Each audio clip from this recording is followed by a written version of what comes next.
بسم اللہ الرحمن الرحیم۔ تمام تعریفیں اللہ کے لیے، درود اور سلام محمد اور آل محمد کے لیے صلوات۔ اللہم صلی علی محمد و آل محمد۔ مجالس تفسیر قرآن و اہل بیت سالانہ مجالس اعلیٰ جن کا سلسلہ عرصہ دراز سے ہے، اس سال ہم ملکی حالات کی وجہ سے آن لائن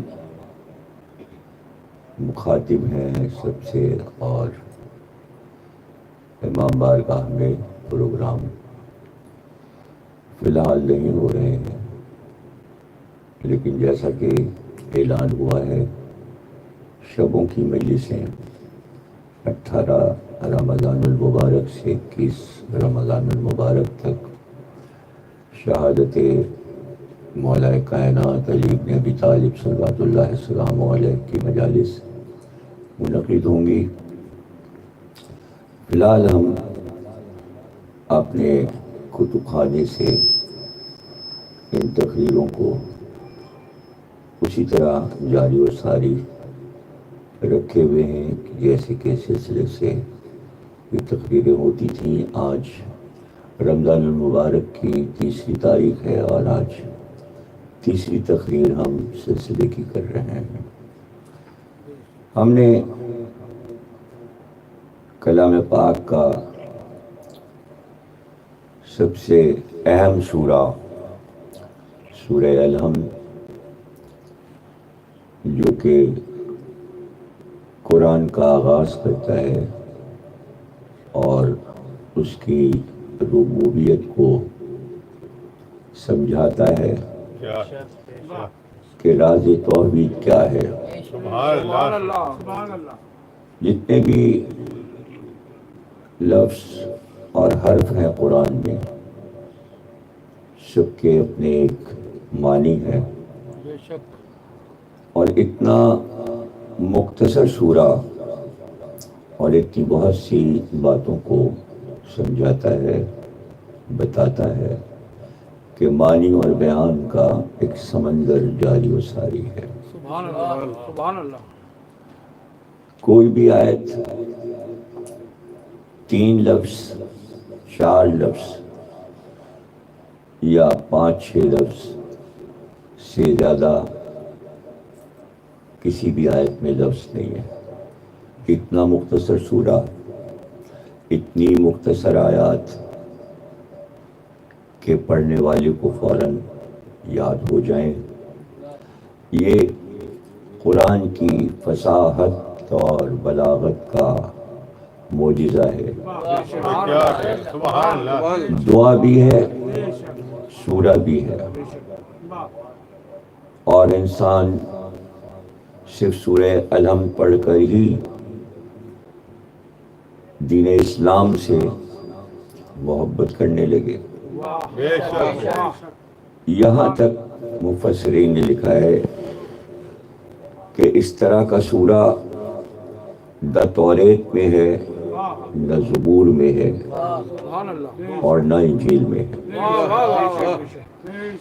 کہ اتنا محکم مختصر ہونے کے باوجود بسم اللہ الرحمن الرحیم سے شروع ہوتا ہے، اور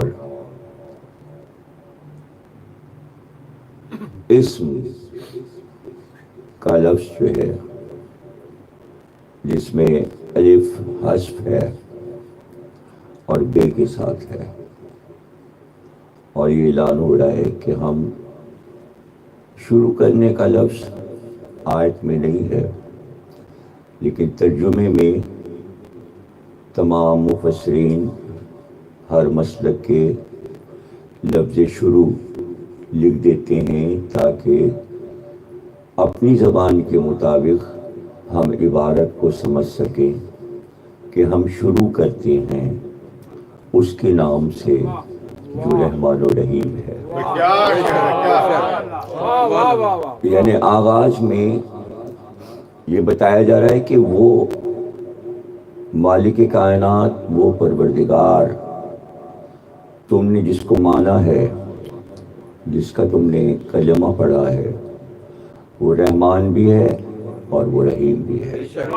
بے شک اب پھر دوبارہ سورے میں یہی لفظ دہرائے جاتے ہیں، الحمدللہ رب العالمین الرحمن رحیم۔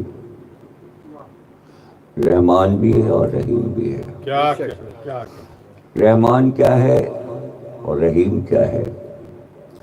تفسیر کے مطابق حضرت موسیٰ نے کوہ طور پر ایک دن پروردگار عالم سے پوچھا، اے میرے مالک، کیا ایسا نہیں ہو سکتا کہ فرعون نے ہم لوگوں کو اتنا پریشان کیا ہے اور اتنے ظلم کرتا ہے، کیا تو اس کا خاتمہ نہیں کر سکتا؟ وہ زندہ ہی کیوں کہ وہ ظلم کرے؟ تو اللہ نے کہا، موسیٰ ہم رحمان ہیں، ہم رحمان ہیں۔ موسیٰ نے کہا تو اس کا رزق بند کر دے۔ کہ موسیٰ ہم رحمان ہیں۔ سبحان اللہ۔ تو اب اس واقعے کے بعد مفسرین تفسیر جب لکھتے ہیں رحمان کی، تو اب مفسرین شیعہ ہوں یا سنی، وہ یہی بتائیں گے کہ وہ رحمان ہے، سبحان اللہ۔ یہ صفت اس کی عمومی ہے، اور وہ رحیم ہے، یہ صفت خصوصی ہے۔ رحمان کے معنی یہ ہے کہ موسیٰ ہم نے جو نعمتوں کا دسترخوان بچھایا ہوا ہے اپنے بندوں کے لیے، اس دسترخوان پر موسیٰ تم بھی کھاؤ اور فرعون بھی کھائے۔ یعنی ہم دوستوں اور دشمنوں دونوں کے لیے رحمان ہیں۔ ہم یہ نہیں کرتے کہ کوئی ہم سے باغی ہو گیا، کسی نے کفر اختیار کیا، شرک اختیار کیا، تو ہم فوراً ملک الموت کو بھیج کر اسے مار ڈالیں۔ ہم یہ نہیں کرتے۔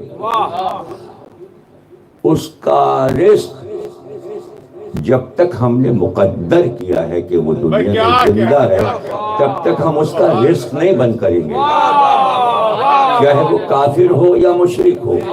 رحمان کے معنی یہ ہے کہ ابراہیم کو بھی رزق ملے اور نمرود کو بھی۔ رحمان کے معنی یہ ہے کہ موسیٰ کو بھی رزق ملے اور فرعون کو بھی ملے، فرعون والوں کو بھی رزق ملے، موسیٰ والوں کو بھی رزق ملے۔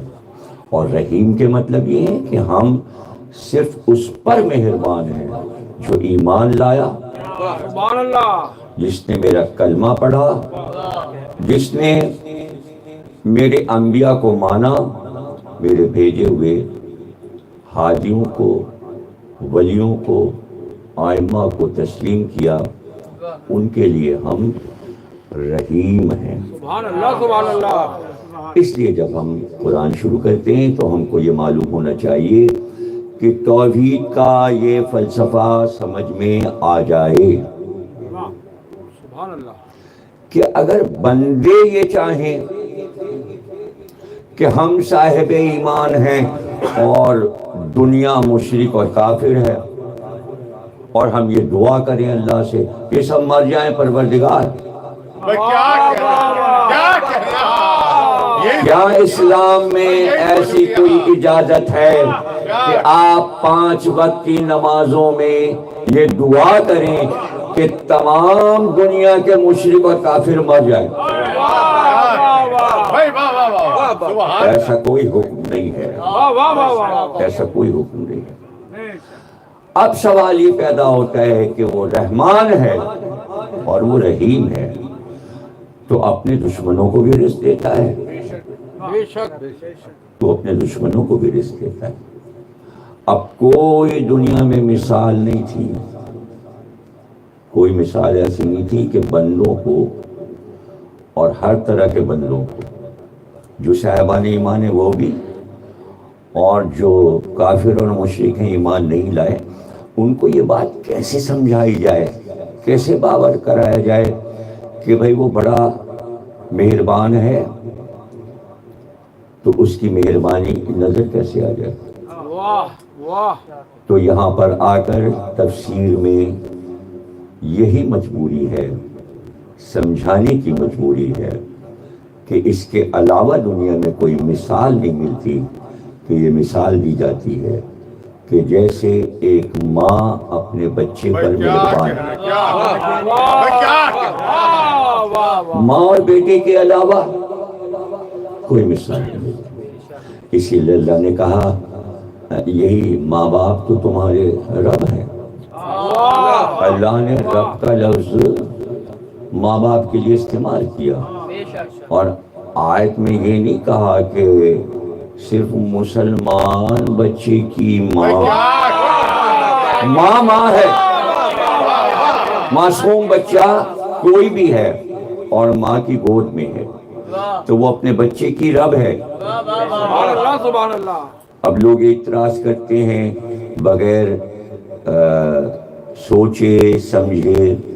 میں عرصہ دراز سے ایک بات کہتا آیا ہوں، اس کو میں پھر دہراؤں گا، بار بار میں نے یہ بات کہی ہے کہ دیکھیے، ایک خطیب، ایک مقرر کا کام ہے کہ وہ آپ تک میٹر پہنچا دے، علم آپ تک پہنچا دے۔ پہنچانے والے نے پہنچایا، آپ میں جذب اور کشف ہونا چاہیے کہ آپ نے لیا بھی یا نہیں۔ اس کے بعد دوسری چیز جو میں کہتا ہوں وہ یہ کہتا ہوں کہ میں تقریر کر رہا ہوں، لیکن سننے والے کا یہ فریضہ ہے کہ اتنی ہی سنے جتنی سن رہا ہے۔ اب بعض لوگ سنتے تو ہیں، لیکن جیسے جیسے سنتے جاتے ہیں، بعض ذہن ایسے ہیں کہ جو ہر لفظ کو اسی طرح سن رہے ہوتے ہیں، ذہن میں محفوظ کر رہے ہوتے ہیں۔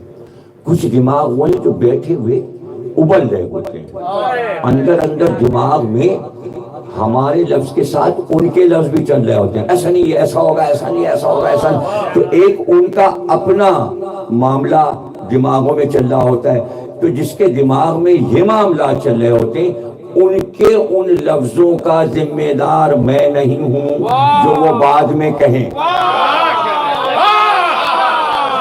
اضافہ انہوں نے کیا بیان کرنے میں، ان لفظوں کا میں ذمہ دار نہیں۔ اس لیے ان چیزوں کو سمجھنا ضروری ہے۔ تیسری بات جو میں عرصہ دراز سے کہتا رہا ہوں کہ ایک بتانے والا، پہنچانے والا ٹیچر، اس کی ذمہ داری ہے کہ وہ بتا دے، سمجھا دے، اور ٹیچر کی عادت ہوتی ہے ایک بار سمجھ میں نہیں آیا کہتا ہے اور سمجھ میں آیا پھر سمجھاؤں۔ وہ عاجز نہیں ہوتا، وہ سامنے والے کے سمجھ میں بات نہیں آ رہی تو وہ عاجز نہیں ہوتا، وہ کہتا ہے میں کئی بار سمجھاؤں گا، پھر دوبارہ سمجھاؤں گا۔ تو یہاں تو دروازے کھلے میں سمجھانے کے لیے، سوال کرنے والا ہو سوال کرے، بار بار بات سمجھائی جائے گی۔ ایک پریشانی یہ مچی ہوئی ہے کہ رب کا لفظ صرف اللہ کے لیے، یاد رکھیے صرف اللہ کا لفظ اللہ کے لیے ہے، صرف اللہ لفظ اللہ کے لیے ہے۔ اللہ کسی کو دنیا میں نہیں کہہ سکتے، نہیں کہہ سکتے، بس صرف اللہ۔ اس کے علاوہ جتنے اس کے نام ہیں وہ اللہ کے لیے بھی ہیں اور دوسروں کے لیے۔ جب یہ بات آپ کو نہیں معلوم تو پھر اس کے لیے میں یہ کہتا ہوں کہ صرف سننا فریضہ نہیں ہے آپ کا، کتاب بھی اٹھا کر پڑھ لیجئے۔ میں بار بار کہہ رہا ہوں کتابیں پڑھیے، خود پڑھیے، اپنی مدد، اپنے دماغ کی مدد خود کیجئے۔ اللہ لفظ کی جمع نہیں ہے۔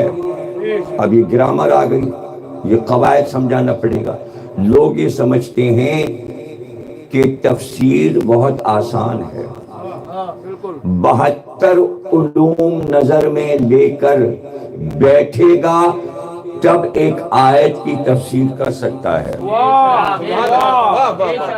آپ اسے آسان نہ سمجھیں، علوم پر نظر ہونی چاہیے۔ یہ اتفاق ہے،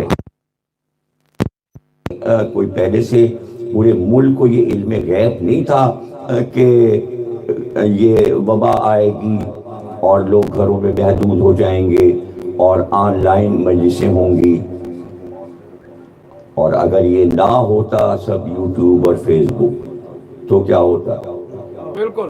تو پھر کوئی سہارا ہی نہیں تھا۔ یہ تو چلیے کارآمد ہو گئی سائنس کی ایجاد کہ اس سال سب گھروں میں بیٹھ کے سن رہے ہیں، اپنا سب کے ہاتھوں میں موبائل ہے، یا بڑے اسکرین پہ، جیسا کہ بعض لوگوں نے مجھے کل فون کیا کہ ہم نے بڑے اسکرین پہ لگا کے سنا، اور بہت سے لوگوں نے بیٹھ کے سنا، باہر کے ملکوں میں سنا گیا۔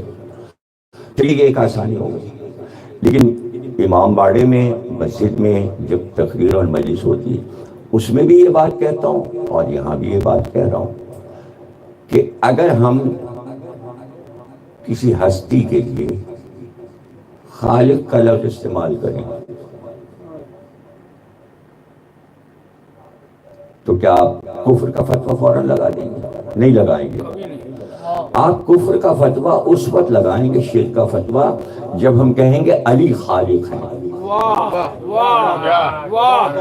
عام آدمی کو اگر میں خالق کہہ دوں کوئی فتویٰ نہیں آئے گا، فتویٰ اس وقت آئے گا جب میں کہوں علی خالق ہے۔ اس کے علاوہ اگر کچھ ہے تو آپ بتا دیجئے۔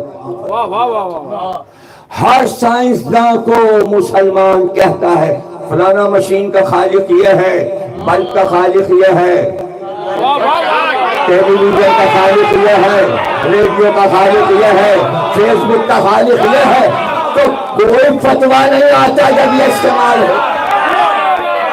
سائنسدانوں کے لیے خالق کا لفظ استعمال ہو تو کفر اور شرک نہیں ہوتا، اور اگر ہم کہہ دیں علی خالق ہے ہو گیا، سارا کفر اور شرکیاں ختم ہو گیا، ختم ہو گیا۔ اللہ کے نام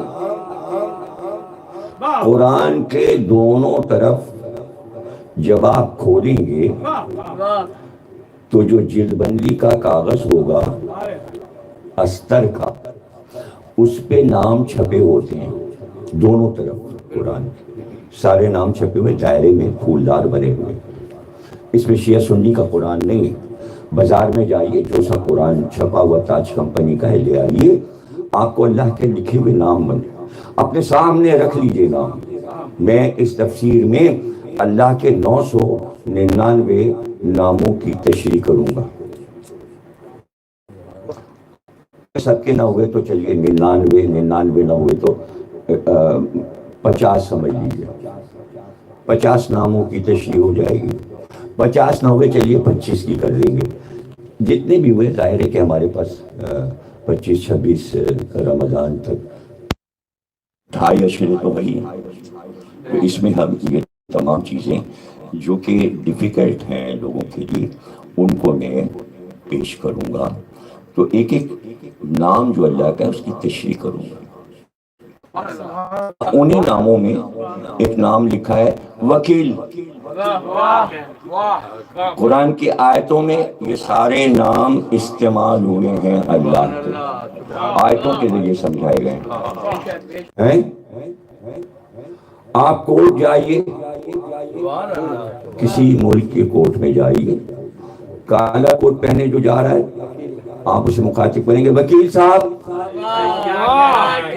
اللہ کا نام ہے وکیل، آپ اپنے وکیل جو آپ نے کیا ہے وکیل، اسے آپ وکیل صاحب کہہ رہے ہیں. بالکل. میں نے ممبر سے کہا علی وکیل ہیں، آپ نے کہا کفر ہو گیا، شرک ہو گیا. ہزاروں وکیل جو کالا کوٹ پہنے گھوم رہے ہیں ان کو آپ وکیل صاحب کہہ رہے ہیں، تو نہ کفر ہوا تھا نہ شرک ہوا تھا. کیا مطلب ہے؟ اس کو سمجھ لیجئے، جس لفظ کی جمع بنے گی جمع، میں بتا چکا لفظ اللہ واحد ہے، اس کی جمع نہیں بن سکتی. آپ جب بولیں گے اللہ کہیں گے اللہ ہوں نہیں کہہ سکتے.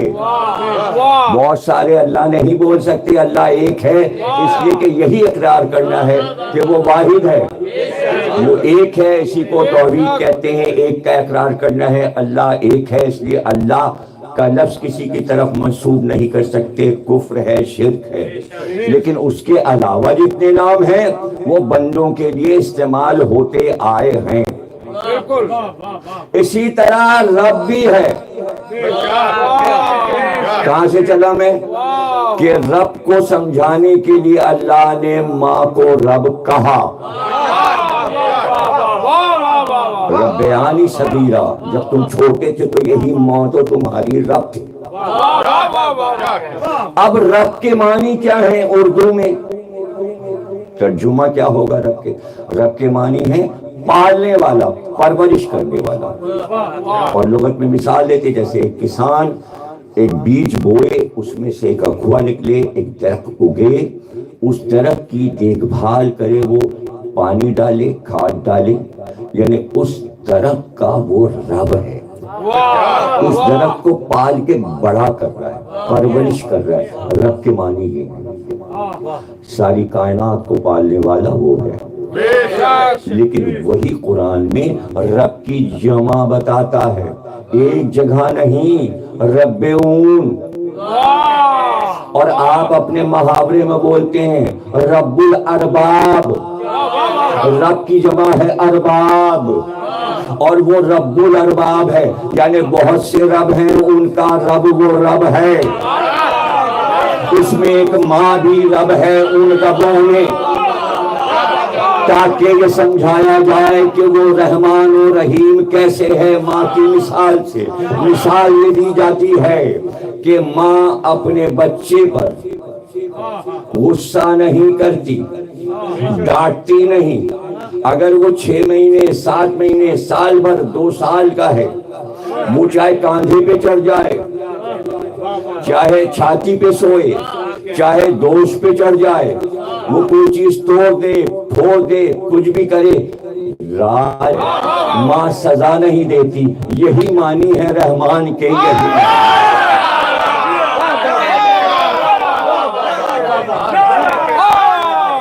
جذبہ ممتا ہی اسی لیے رکھا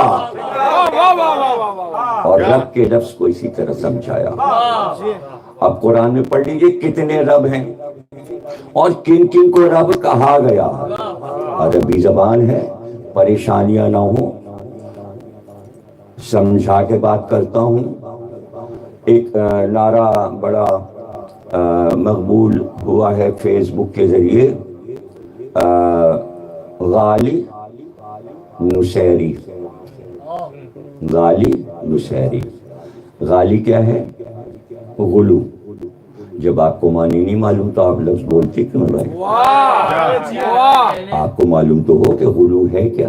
غلو کہتے کس سے، کہاں سے نکلا ہے لفظ، کہاں سے آیا لفظ، کیسے پتہ چلا آپ کو اس لفظ کا موجد کون ہے، لغت میں لفظ کہاں سے آیا ہے. اس کے بعد ایک لفظ استعمال ہوتا ہے نصیری، صحیح لکھ بھی نہیں پاتے نصیری. یاد رکھیے سواد سے لکھا جاتا ہے نصیری، سین سے نہیں لکھا جاتا. نصیر سے نصیری ہے. جس کو دیکھا کہ علی کے فضائل پڑھنے لگا نصیری ہے. ارے بھائی نصیری یاد کر لو. نصیری نہ تفسیر قرآن کرتا ہے، نصیری نہ تمہارا قرآن پڑھتا ہے. نصیری نہ تمہارے خدا کو مانتا ہے. کیا تم جو کر رہے ہو دین کا کام، نصیری وہ کام نہیں کرتا. نہیں کرتا نصیری. نصیری علی کا تابوت بھی نہیں اٹھاتا. نصیری علی کی شہادت کا بھی قائل نہیں. ہم علی کی شہادت کے قائل ہیں. ہم علی کی شہادت کی مجلس کرتے ہیں. ہر ایک کو نصیری ایک قوم ہے، الگ ہے. وہ صرف علی کو خدا مانتی ہے. اس سے لڑنا ہے تو میں تو بارہا کہہ چکا ہوں کہ جو تبلیغی جماعتیں ہیں وہاں جائیں، اگر ان کو نہیں معلوم تو میں بتا دوں کہ نصیری کہاں آباد ہے. میں بتا دوں، کمپیوٹر پہ پڑا ہوا ہے. آپ فیس بک سے پوچھ لیجئے، گوگل سے پوچھ لیجئے نصیری کہاں ہے. وہاں جائیے، تبلیغ کیجئے. یہاں پاکستان میں نصیری کہاں ہے وہ جگہ بھی میں آپ کو بتا دوں گا کہ وہ کہاں پائے جاتے ہیں. اگر آپ کو تبلیغ کرنا ہے تو چلے جائیے. یہاں تبلیغ نہ کیجئے. یہاں شہروں میں، لاہور میں، پنجاب میں، سندھ میں، دیہاتوں میں جہاں مجلس ہو رہی ہے، جہاں امام باڑے، وہاں تبلیغ کی ضرورت نہیں. نہ شیعوں کو تبلیغ کی ضرورت ہے، نہ سنیوں کو تبلیغ کی ضرورت ہے کہ آپ ہمیں سمجھائیں کہ نصیری کیا ہوتا ہے. ہم آپ سے زیادہ جانتے ہیں نصیری کیا ہوتا ہے. اور آپ تو صرف یہ جانتے ہیں کہ نصیری کیا ہوتا ہے، ہم یہ بھی جانتے ہیں مقصر کیا ہوتا ہے. ہم یہ بھی جانتے ہیں کہ قصر کرنے والا کیا ہے. تو نصیری تو علی کو خدا مان رہے. قوم ہو گئی الگ، ہو گئی قوم الگ ہو گئی. آخر آپ نے قادیانیوں کو الگ کر دیا حکومت کے ذریعے، تو بھول جائیے. جیسے قادیانیوں کو آپ بھول گئے کافر کہہ کر، ویسے نصیریوں کو بھول جائیے. پیچھا چھوڑ دیجئے ان نصیریوں کا. نہ ہم سے وہ ملتے ہیں، نہ وہ پاکستان آتے ہیں. کہاں جاتے ہیں آپ کے سربراہ؟ جاتے ہیں ملک شام. بشار الاسد نصیری ہیں. ان کے والد حافظ الاسد نصیری تھے. سب سے زیادہ نصیری بسے ہوئے ہیں شام میں ہیں، ترکی میں ہیں، لبنان میں ہیں، انہی کے آس پاس ملکوں میں، عراق میں ہیں، سرحدی علاقوں میں ہیں. جائیے ان کے پاس تبلیغ کیجئے اور ان کو سمجھائیے. ارے بھیا کہاں تک سمجھائیے گا اور کہاں تبلیغ کیجئے گا اور وہاں پہنچیں گے کیسے؟ میں تو حیران ہو گیا. یہ جب حضرت عباس کے معجزات کے موضوعات نکلے تو اسی آپ کے سوشل میڈیا نے یہ بتایا کہ البانیہ ملک جو ہے اس ملک کے رہنے والے علی تو علی ہیں، علی کے بیٹے حضرت عباس کو خدا کہتے ہیں. تو جاؤ نہ کر لو بھائی تبلیغ. جاؤ البانیہ جاؤ اور انہیں سمجھاؤ کہ تم عباس کو خدا کیوں کہتے ہو. ان بحثوں کو چھوڑیے. یہاں نہ نصیریت ہے، نہ کوئی علی کو خدا کہتا ہے. بالکل. لیکن خالق کہنے پہ کیا اعتراض ہے آپ کو؟ اور ہم اگر قرآن سے ثابت کر دوں، اگر میں رازق کہہ دوں تو کیا ہے؟ ارے بھائی عرب کے راشن کارڈوں پہ لکھا ہوا ہے رازق. جہاں سے راشن ملے گا نا اس کا نام رازق ہے، عہدہ ہے رازق. بینکوں کے پریسیڈنٹ عرب دنیا میں رازق ہوتے ہیں. جو نوٹ دے رہے ہیں پورے ملک کو تنخواہیں، وہ رازق ہیں. اللہ بھی رازق ہے، اللہ بھی رازق ہے. تو کیا اس کو پتہ نہیں ہے؟ آپ جو حرکتیں کریں گے اس کا علم اللہ کو پہلے سے نہیں تھا. بنانے والا بشر وہ ہے. علم الہی میں پہلے سے تھا کہ کیا کیا آپ کس کو آپس میں کیا کیا کہیں گے. تو اس لیے اس نے کہا قرآن سمجھ کے پڑھو. کون سی ایسی دکان ہوتی ہے مطلب کہ جو بہت نماز روزے کا پابند ہوگا دکاندار، تو اس کے یہاں توڑا فریم کیا ہوا لگا. آیت کیا لکھی؟ اللہ خیر الرازقین. رازق کی جمع ہے رازقین. کہہ رہا ہوں اللہ کی جمع نہیں ہے اور ناموں کی جمع ہے. رازقین، میں رازقوں کا خیر ہوں۔ واہ واہ واہ واہ، میں جو رزق دینے والے ہیں ان تمام رازقوں کا خیر، سب سے بڑا رزاق میں ہوں۔ اور پھر سے قرآن میں کہتا ہے احسن الخالقین، جتنے خلق کرنے والے ان سب کا احسن میں ہوں۔ وہ تو جناب خالقین اور رازقین کی بات کرتا ہے، اور آپ ہمارے اوپر دفعے لگاتے ہیں، فتوے لگاتے ہیں، کیسے کہہ دیا؟ ارے جیسے سائنسدانوں کو آپ نے خالق کہہ دیا، تو ایسے ہی اللہ نے سمجھانے کے لیے کہہ دیا کہ ماں اپنے بیٹے کی رازق ہے۔ واہ واہ، کون دیتا ہے بچے کو رزق؟ سمجھانے کے لیے بچے کا رزق ماں کے پاس ہے، چھوٹے شیرخوار بچے کا رزق ماں کے پاس ہے۔ تو ایک تو رازق یہ ہو گیا نا، تبھی تو کہہ رہا ہے ہر رازق کا جو کچھ میں بلند ترین خیر، وہ حصہ جو خیر ہی خیر ہے، خیر بھی اسی کا نام ہے، سبحان اللہ، وہی ہے خیر۔ وہ کہہ رہا ہے میں خیر ہوں۔ اب آئیے خالق اور آیت پڑھیے، الحمدللہ رب العالمین، ساری تعریفیں اللہ کے لیے۔ سبحان اللہ، یہ تو نے اتنے خالق کیوں بنائے، اتنے رازق کیوں بنائے؟ واہ واہ کیوں بنائے؟ اس لیے بنائے کہ ہماری تعریف ہو۔ واہ واہ واہ واہ، ایک عمر تک بچے کے رازق ماں باپ ہوتے ہیں،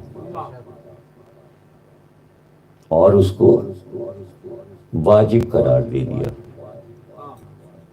اسلام نے واجب قرار دے دیا، جو اپنے اہل و عیال کی سرپرستی کرے اس کو ثواب قرار دے، واہ واہ، جو اپنی اولاد پر خرچ کرے اس کا حساب کتاب نہیں ہے، سبحان اللہ، اس لیے کہ اولاد اس نے لی اور تم ہی ابھی رازق ہو، یہ خود سے ابھی نہیں کھا پی سکتا، واہ واہ واہ، تمہیں کھلانا ہے، تمہیں پلانا ہے، تم ہی اس کے رازق ہو۔ تو کیا ایسا ہوتا کہ آپ نے جو توحید کا نقشہ اپنے دماغ میں بنایا ہوا ہے اس کے مطابق دنیا میں نہ کوئی رازق ہوتا نہ خالق ہوتا، بس وہ اکیلا خالق اور رازق ہوتا، اور بجائے اس کے کہ ماں باپ کھلاتے یا بینکوں سے تنخواہیں ملتی اور ایک اسٹیٹ بینک کا رازق پیسے بھجوا کے سارے آفسوں میں بٹواتا تنخواہیں، تو یہ تو پھر شرک آپ کی نظر میں سب ہو رہا ہے نا۔ تو پھر آپ اللہ کو یہ مشورہ دیتے کہ تو فرشتوں کو بھیج دے، وہ گھر پہ راشن پہنچا جایا کرے۔ پہلی تاریخ ہوئی، گھر کے دروازے کی گھنٹی بجی، کون ہے؟ میں ملک ہوں، فرشتہ، لو تمہاری تنخواہ لے کر آیا ہوں،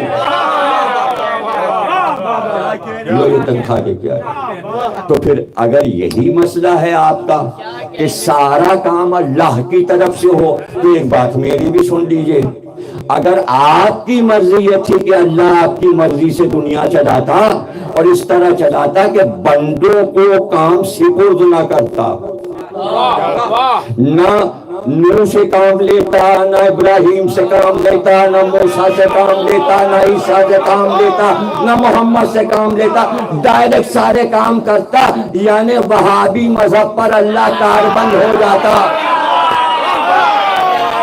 وہابیت کا مذہب چل رہا ہوتا، صرف اللہ، صرف اللہ۔ تو اس کی ترکیب میں آپ کو بتا دیتا ہوں، اگر اللہ میاں آپ کا مشورہ اب مان لیں تو، یا اگر آپ سے مشورہ اللہ میاں مانگے تو ایسا کیجئے گا کہ آپ یہ کہیے گا کہ یہ تو کیوں زحمت کرتا ہے 1,00,000 انبیاء کو بھیج کر تو کلمہ پڑھواتا ہے مشرک اور کافر سے، یہ اتنا لمبا سلسلہ تو نے اپنے کو منوانے کے لیے 1,00,000 جاؤ منواؤ، میں ایک ہوں، میں ایک ہوں، میں ایک ہوں، اب نو تم پتھر کھاؤ، جاؤ ادریس، جاؤ صالح، جاؤ ہود، قوم کے پتھر کھاؤ مگر کہتے رہو اللہ ایک ہے، اللہ ایک ہے، یہاں تک کہ آخری نبی آ جائے اور مکے والے چاروں طرف سے پتھروں کی بارش کرے اور وہ کہتا رہے قولوا لا الہ، اللہ ایک ہے، اللہ ایک ہے، اور وہ پتھر کھاتا رہے۔ یہ سارے سلسلے کی اور زحمت کی ضرورت کیا ہے؟ پروردگار شروع سے یہ کرتا، جب تو نے یہ بتا دیا دو فرشتے دائیں اور بائیں ہوتے ہیں۔ کتنے عرب کی آبادی ہے اس وقت پورے ورلڈ میں؟ کتنی ہوگی بتاؤ بھائی کوئی؟ 7.5 ارب، نقوی صاحب نے بھی کہا اور ابو رضا صاحب نے بھی کہا 7.5 ارب انسان ہیں۔ فرشتے کتنے اترے ہوئے زمین پہ؟ 15 ارب فرشتے، تو آبادی تو بڑھے گی، واہ واہ، فرشتے بھی تو بڑھے گی، اور دو ساتھ چل رہے ہیں۔ آپ کی جلوت میں، آپ کی خلوت میں، آپ اکیلے ہیں، آپ اچھے کام کریں، آپ غیبتیں کریں، آپ کسی کی برائی کریں، آپ کسی کے بارے میں برا سوچیں، کوئی صاحب بھی ہو، ورنہ لوگ تو اچھا ہی اچھا سوچتے ہیں، اچھے لوگ اچھا ہی سوچتے ہیں۔ تو یہ 15 ارب فرشتے، تو اس کے معنی اللہ کے پاس فرشتوں کی کمی تو نہیں ہے نا۔ اگر آپ ہوتے جب دنیا بن رہی تھی تو آپ کہتے یہ آدم کی کیا ضرورت ہے، کیوں بنا رہا ہے اس کو، اس کے ذریعے تو ہدایت کا سلسلہ چلائے گا، صراط مستقیم آدم سے چلے گا، پھر نوح سے صراط مستقیم چلے گا، پھر ابراہیم صراط مستقیم چلائیں گے، اور پھر اس کے بعد اسماعیل، اسحاق، یعقوب، داؤد، سلیمان، یحییٰ، زکریا، عیسیٰ، یہ لوگ چلائیں گے صراط مستقیم۔ جب دو فرشتے سب کے ساتھ بھیجے، ایک فرشتہ سر پہ سوار کر دیا، دو تو یہ ہو گئے، ایک نیکی لکھ رہا ہے ایک بدی، اور ایک سر پہ سوار ہے، اور وہ جیسے ہی جوان اور بالغ ہوا انسان، وہ جو سر والا ہے، سر پہ سوار ہے ملک، کلمہ پڑھو، کیا لا الہ الا اللہ، اب انبیاء کی ضرورت نہیں ہے۔ وہ ظاہر ہوا فرشتہ، سامنے آیا، اس نے کہا تجھے پتا ہے تجھے کیوں بنایا گیا، کلمہ پڑھ، اللہ کو ایک مان، کہہ لا الہ الا اللہ۔ تو اگر وہ کہتا نہیں کہوں گا تو فرشتے کے پاس اختیار، وہ کہتا گلا دبا دوں گا تیرا، مار دوں گا تجھے، پڑھ کلمہ۔ اب اس نے گھبرا کے اس نے کہا ارے موت کو تو جانتا پہچانتا ہے، مارے دے رہا ہے لا الہ الا اللہ۔ تو کچھ لوگوں نے موت کے خوف سے بھی لا الہ الا اللہ لا الہ الا اللہ۔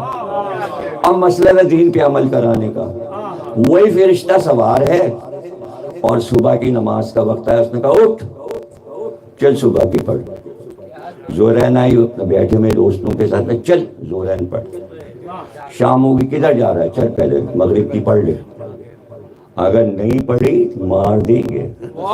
تو کیسے دین نہیں پھیلتا، نہ مشرک ہوتے نہ کافر، سب نماز پڑھ رہے ہوتے، روزے رکھ رہے ہوتے، تراویح پڑھ رہے ہوتے، سب حج کر رہے ہوتے، عمرہ کر رہے ہوتے۔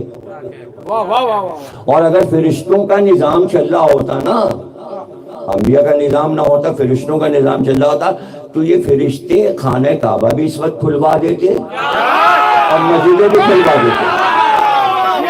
اس لیے کہ ڈائریکٹ آپ اللہ سے کہتے کہ بھائی پھر کہاں نماز پڑھے، اے فرشتے صاحب اللہ سے کہو کعبہ کھول دے۔ اس لیے کہ اب تو کوئی نبی سامنے نہیں، کس سے کہیں کہ کعبہ کھلوا دو، جو مالک بنے بیٹھے انہوں نے تو بند کیا، تو کھلوائیں کس سے؟ عبادت کے لیے کیسے یہ عبادت خانے کھلوائے جائیں؟ تو نظام اگر اللہ چلانا چاہتا تو اس طرح، تو اس کو کیا کہتے ہیں لا اکراہ فی الدین، دین میں جبر نہیں ہے۔ یہ آپ کی آئیڈیالوجی ہوگی، اللہ یہ باتیں نہیں سوچا کرتا، اس لیے پہلے اپنے قیاسات کو دفن کریں، اس کے بعد قرآن سمجھیں۔ ہر چیز قیاس، ہر چیز قیاس، ایک چیز سنی ایسا ہوا ہوگا، ایسا ہو سکتا ہے، ایسا نہیں ہوا ہوگا، ایسا کیوں ہوا ہوگا، بس یہی دماغ میں کیڑا چلتا رہتا ہے۔ اس لیے علم سیکھنے کے بجائے ہماری پاکستان کی قوم، پچھلی قوم، آنے والی قوم جو جوان ہو رہی ہے، جو درمیانی ہے، ان کے پاس دماغوں میں خناس بھر دیا گیا ہے، اس لیے کہ سمجھ میں نہیں آ رہا، بس یہ شیعہ کیا کہتے ہیں، شیعوں کے پیچھے لگا دو، یعنی اپنی بلا ٹال دو، شیعوں کی مجلسیں سنو، سب سے زیادہ مجلسیں ہمارے ہوتی ہیں، سب سے زیادہ ذکر ہمارے ہوتا ہے، قرآن کی تفسیر سب سے زیادہ ہمارے ہوتی ہے، ذکر الہی سب سے زیادہ ہمارے ہوتا ہے، ذکر دین، اصول دین، فروع دین، نماز، روزہ، حج، زکوٰۃ سب شیعوں کے یہاں مسلسل ہو رہا ہے، کبھی بریک ہوتا ہی نہیں۔ تو انہوں نے کہا یہ اتنا زیادہ دین پھیلاتے ہیں، اتنا زیادہ دین پہ عمل کرتے ہیں، انہی کو کافر کہہ دو، انہی کو کافر کہہ دو، جو بانی دین، جنہوں نے دین کی حفاظت کی، جن کے گھروں میں دین اترا، جن کے گھر میں قرآن اترا، جن کے گھر میں فرشتے آئے، انہی کو کافر کہہ دو، انہی کافر کہہ دو۔ ابو طالب کافر، یہ بھی نہیں سوچا کہ ہم سادات کا دل دکھاتے ہیں ابو طالب پہ تنقید کر کے، ذرا ہماری رحیمیت اور کریمیت دیکھو۔ سبحان اللہ، سبحان اللہ۔ کیا جواب میں اگر ہم یہ کہیں کہ اسلام کے 4 خلفاء ہیں، صرف چوتھے خلیفہ کے باپ پہ بات کیوں ہوتی ہے، 3 اور کے باپ کہاں گئے؟ کبھی نام لیا کیوں نہیں نام لیا جاتا بیٹھ کے؟ اور کوئی روایت نکال کے کیوں نہیں پڑھی جاتی کہ پہلے خلیفہ کے باپ نے کلمہ پڑھا تھا کہ نہیں پڑھا تھا، دوسرے خلیفہ کے باپ نے کلمہ پڑھا تھا کہ نہیں پڑھا تھا، اور تیسرے خلیفہ؟ اور اگر آپ کے ان تینوں کے باپوں کے نام نہیں معلوم، ہم سے پوچھئے، ہم بتا دیں۔ اور صرف باپ کے نام نہیں، اگر زمان حیات پوچھو تو حالات سنا دے، حالات سنا۔ میں نے کوئی برائی نہیں کی ہے، اس لیے کہ کافر کی برائی کی جا سکتی ہے، جب ثابت ہی نہیں ہے کلمہ ثابت ہی نہیں ہے تو کیا بات کرو گے؟ چوتھا خلیفہ یاد آ جاتا ہے، اور جب یاد آتا ہے تو پھر یہ کیوں نہیں یاد آتا کہ دعوت ذوالشیرہ میں سب سے آگے علی کی ماں فاطمہ بنت اسد بیٹھی ہوئی، اور کیا شیعہ اور کیا سنی کہنے پر مجبور ہے کہ جو بیویاں دعوت ذوالشیرہ میں رسول کو نبی مان کر فرش پہ بیٹھی، اس میں فاطمہ بنت اسد سب سے آگے تھی۔ سبحان اللہ۔ جب آپ کو علم نہیں، دھیرے دھیرے پڑھیں، اگر کسی کے سننے پہ یقین نہیں تو پڑھیے، دیکھیے کتاب اٹھا کے دیکھیے۔ دعوت ذوالشیرہ کے بعد یہ حکم الہی آ گیا کہ جس نے کلمہ پڑھا ہے، مرد نے یا عورت نے، اگر جس مرد نے کلمہ پڑھ لیا ہے اس کی زوجہ نے کلمہ نہیں پڑھا، بضد ہے وہ کافر رہنے پر، طلاق دلوا دو محمد، حکم آ گیا۔ اور اگر کسی کی بیوی نے کلمہ پڑھ لیا اور شوہر نے نہیں پڑھا، جدائی کروا دو، طلاق کروا دو۔ مثالیں موجود ہیں، نام میں بتا سکتا ہوں کون کون سے واقعات ہوئے کہ جس میں طلاق کروائی گئی، یعنی کافر شوہر کے ساتھ مومنہ عورت نہیں رہ سکتی، سبحان اللہ۔ اور مومنہ کے ساتھ کافر شوہر نہیں رہ سکتا۔ ہمارے جانیں فدا ہیں اپنے ائمہ پر ہماری، کہ جنہوں نے اپنے امامت کے ذریعے یہ نازک مسائل سمجھائے۔ میں نام لوں گا اپنے آقا اور مولا سید الساجدین علی بن الحسین صلوات اللہ السلام علیہ۔ کسی نے آپ سے استدلال مانگا ابو طالب کے ایمان کا، آپ نے کہا تمہیں پتہ نہیں طلاقیں دلوا دی گئی تھیں، اور یہ ثابت ہے، ہر مخالف بھی یہ جانتا ہے کہ فاطمہ بنت اسد دعوت ذوالشیرہ میں توحید ہو، عدل ہو، نبوت ہو، امامت ہو، قیامت ہو، نماز ہو، روزہ ہو، حج و زکوٰۃ پر سب پہ ایمان لے آئی تھیں، صاحب ایمان تھیں۔ اگر ابو طالب کافر ہوتے تو سرکار دونوں میں طلاق کروا دیتے،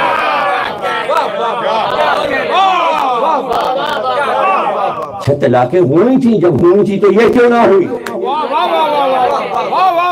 فاطمہ بنت اسد کا ایمان ابو طالب کے ایمان پر گواہ بنا ہوا ہے۔ چھوٹی چھوٹی باتیں اس کو پڑھ لو، ضد کرنے کی کیا ضرورت ہے؟ ضد میں دین نہیں آتا، اور جتنا دین آیا ہے ضد سے وہ بھی برباد ہو جاتا ہے۔ اور اگر ضد والا معاملہ معلوم نہیں تو قوم نوح کے حالات پڑھ لو۔ اگر ضد پہ اڑے رہے تو پھر طوفان نوح ہے، لائی۔ تو یہ سیدھی سیدھی چھوٹی چھوٹی باتیں ہیں۔ ایک ہی ملک میں شیعہ سنی سب کو رہنا ہے، سیکھ لو، جان لو، سمجھ لو۔ ضدی پنا اچھی بات نہیں ہوتی۔ میں دونوں کو کہہ رہا ہوں، شیعوں کو بھی کہہ رہا ہوں، سنیوں کو بھی کہہ رہا ہوں کہ اگر آپ کو میل جول سے یہاں رہنا ہے تو اس طرح کی فیس بک اگر آپ کے ہاتھ چیز آ گئی ہے تو اس کو آپ ہی نہ سمجھیں کہ آپ نے بڑا کوئی کارنامہ کر لیا خدا کے دل کو دکھا کر عقائد کے ذریعے سے۔ نہ نہ نہ، آپ نے دل نہیں دکھایا، آپ نے اپنے جہنم کی آگ بھڑکائی۔ آپ اپنی نادانی میں مارے جا رہے ہیں، آپ کو نہیں پتا کہ حشر کیا ہوگا آپ کا۔ اس لیے ہمارا کام ہے کہ ہم تنبیہ کرتے رہیں، ہم آپ کو بتاتے رہیں، ہم آپ کو سمجھاتے رہیں۔ وہی رحمان و رحیم ہے، الحمد اسی کے لیے تعریف ہے، ساری تعریفیں اس کے لیے۔ اس کے لیے میرے نیز کا مصرع میں دیتا ہوں۔ جو آل محمد کا شاعر ہوتا ہے وہ تفسیر قرآن پر اس طرح نظر رکھتا ہے، درود کیوں نہ پڑھیں دیکھ کر حسینوں کو، خیال صنعت ثانی ہے پادری، یعنی دنیا کی ہر اچھی چیز کی تعریف۔ انیس کہہ رہے ہیں تعریف کیوں نہ ہو؟ آپ نے کہا یہ گلاب کا پھول بہت اچھا ہے، خوش رنگ ہے، اچھی خوشبو ہے، یہ ستارہ کیا اچھا لگ رہا ہے، یہ چاند کیا اچھا لگ رہا ہے، یہ فضا کتنی اچھی ہے، یہ درخت کتنا اچھا ہے، یہ منظر کتنا اچھا ہے، یہ دریا کا کنارہ کتنا اچھا ہے۔ یہ کیا ہے؟ ساری تعریفیں اللہ کے لیے، اس لیے کہ صنعت کار وہ ہے، اس کا نام ہے ثانی۔ اللہ کے ناموں میں ایک نام ہے ثانی، اسی نے یہ ساری صنعتیں بنائی ہیں۔ تو جب صنعت کی تعریف ہوگی تو یہی اللہ کی تعریف۔ اگر یہ فلسفہ آپ کے سمجھ میں آ گیا ہوتا، خیال صنعت ثانی ہے پاک بینوں کو، تو آپ فضائل عالی پہ چڑھ نہ رہے ہوتے۔ ہمارے ائمہ نے بتایا ہے، رسول اللہ نے ہمیں بتایا، جتنی تعریف علی کی ہو سکے کرو، اس لیے کہ علی کی جتنی تعریفیں ہیں سب اللہ کی تعریف۔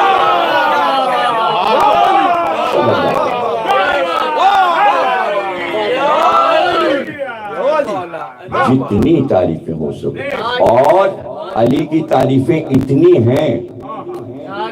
ہیں، اوروں کے لیے تو بنائی گئی، لیکن علی کے لیے اللہ اور رسول نے اتنے فضائل اتارے کہ آج 1400 برس ہو گئے کوئی حق نہیں ادا کر سکتا۔ علی وہ سمندر ہیں فضائل کا، جس سمندر کی نہ تھا کا پتہ ہے، نہ گہرائی کا پتہ ہے، نہ اس کے دونوں کناروں کا پتہ ہے کہ مشرق و مغرب، شمال و جنوب میں یہ ختم کہاں ہو جاتا ہے علم کا سمندر۔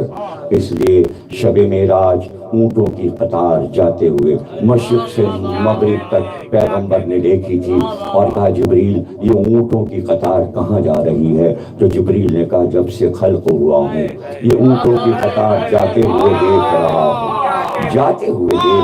ہوں، کیا ہے اس پر لگا ہوا؟ کہا آپ کے بھائی علی ابن ابی طالب کے فضائل ان اونٹوں کے باہر ہیں۔ حدیث معراج، حدیث معراج، اور پھر یہاں کے لیے جو حدیث بیان ہوئی کہ فضائل علی کا ایک انبار ہے، قرآن سے لے لیجئے، پیغمبر کی زبان سے لے لیجئے، ہم اس پہ ذکر کریں گے۔ دیکھیے ہمارا مقصد تفسیر قرآن کا جو ہے وہ بار بار یہ توحید کو سمجھائیں گے، رسالت کو سمجھائیں گے۔ صراط مستقیم امامت کو کہتے ہیں، صراط مستقیم سورہ الحمد میں ولایت کے لیے آیا ہے۔ میں ساتھ اس میں کوئی لگی لپٹی بات نہیں کرنی کہ گھما پھرا کے کوئی بات کرنی صاف بات میں کر رہا ہوں کہ شیعہ سنی سب نے صراط مستقیم سے مراد علی کی ذات لی ہے۔ پیغمبر نے علی کو صراط مستقیم کہا ہے، اسی راستے پہ آپ کو چلنا ہے۔ اللہ ہم سب کو توفیق دے کہ ہم اس صراط مستقیم پر ہیں جس صراط مستقیم کا نام علی ہے۔ ہم آپ کے لیے دعا کرتے ہیں، پورے ملک کے لیے دعا کرتے ہیں، جو وبا پھیلی ہوئی اللہ اسے دور فرمائے۔ جلد از جلد ہم اپنے تمام جو حضرات کاروبار والے ہیں، آفسوں والے ہیں، وہ سب جلد از جلد اپنے اپنے کاموں پر واپس آئیں، اپنے رزق کی جگہوں پر واپس جائیں۔ ہماری دعا ہے باق محمد اور راج محمد ہم میں جو بیمار ہیں ان کو شفا عطا کر، جو اس وقت خدمت کر رہے ہیں اس ملک کی پولیس، آرمی، ڈاکٹرز اور دیگر محکموں والے، اللہ ان کو بھی خوش رکھے اور ان وباؤں سے دور فرمائے۔ باق محمد اور راج محمد جو اس دنیا سے چلے گئے، اللہ ان کے درجات کو بلند فرمائے۔ باق محمد آل محمد امام زمانہ کا ظہور فرمائے اور تاجیل فرمائے۔ سبحان اللہ۔